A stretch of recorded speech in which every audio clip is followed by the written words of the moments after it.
Kenapa banyak orang kelihatannya sehat, tapi ternyata pra-diabetes? Halo teman-teman, kembali bersama Dr. Erta dari Klinik Era. Sebelum kita mulai, jangan lupa ya untuk follow akun ini, supaya Anda tidak kehilangan informasi penting yang menjaga kesehatan Anda dan keluarga.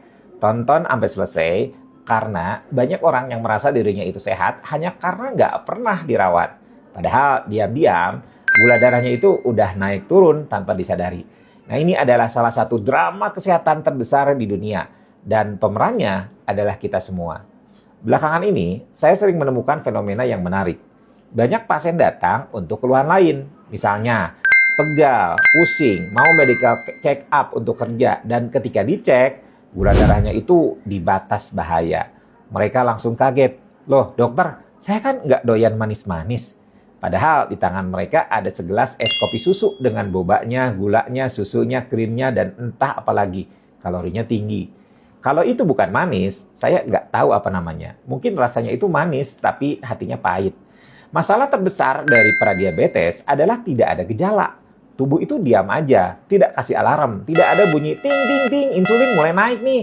Yang ada adalah justru kebiasaan harian yang diam-diam memperberat kerja pankreas. Misalnya, sarapan roti manis, ngemilnya biskuit, makan siang nasinya sebakul, sore hari minum minuman gula 30 gram, malamnya lapar mata. Tubuh kita sebenarnya cuma punya satu pankreas ya, kayak gini nih organnya. Ini bukan call center yang bisa dipanggil tenaga tambahan kalau misalnya bebannya itu meningkat. Obesitas juga punya peran penting ya. Banyak orang berkata, saya memang gemuk dok, tapi sehat kok. Kalimat itu ya terdengar lucu kalau di laboratorium hasilnya mengatakan lain. Lemak visceral, yaitu lemak yang menempel di organ dalam, seperti ini nih.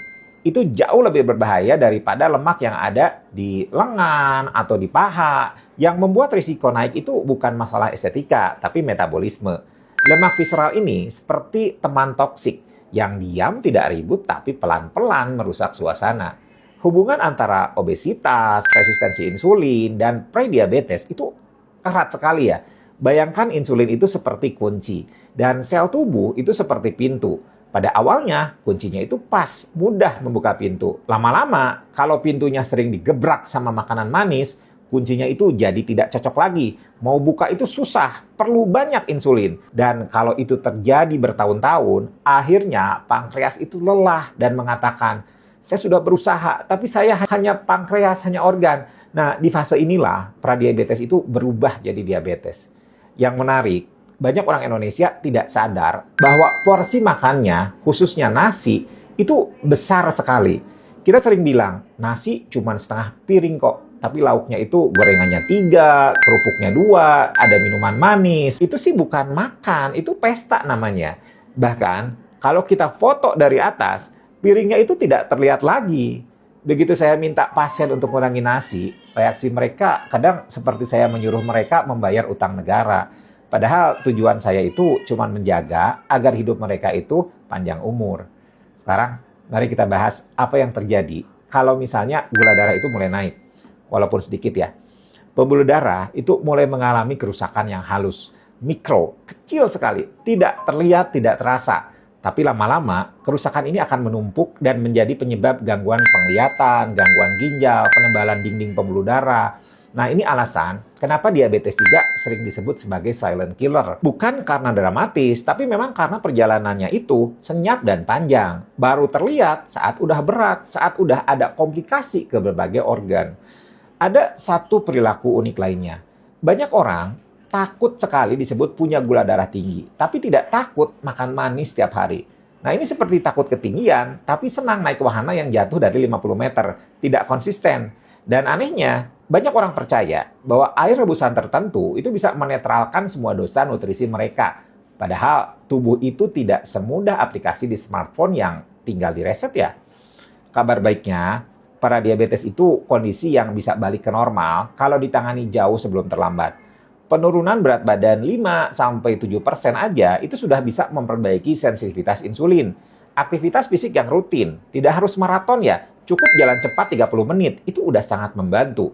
Mengganti minuman manis dengan air putih, atau kalau nggak tahan ya, ditambah air dengan stevia, itu bisa menurunkan risiko terjadinya diabetes. Anda tidak perlu melakukan perubahan yang drastis. Perlahan tapi konsisten itu jauh lebih ampuh. Banyak orang yang takut ya periksa kesehatan karena takut menemukan apa-apa. Padahal lebih bahaya kalau tidak tahu apa-apa. Pemeriksaan gula darah puasa, HbA1c, profil lipid, dan pemeriksaan tekanan darah itu adalah cara sederhana untuk melihat apakah tubuh Anda itu masih aman atau sudah menunjukkan tanda-tanda kelelahan metabolik. Nah, ini bukan lagi soal menakut-nakuti, tapi soal menghargai tubuh yang sudah bekerja keras untuk Anda selama puluhan tahun.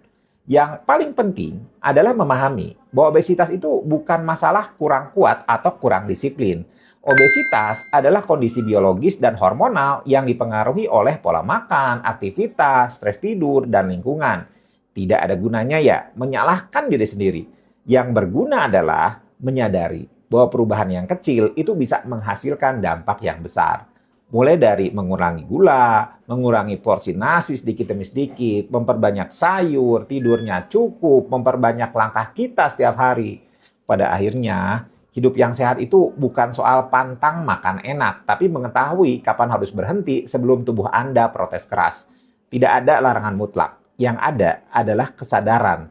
Kalau Anda punya teman atau keluarga yang mulai khawatir soal gula darah atau berat badan, kirimkan ya video ini. Bisa jadi dengan satu share Anda bisa menyelamatkan seseorang dari perjalanan panjang menuju diabetes.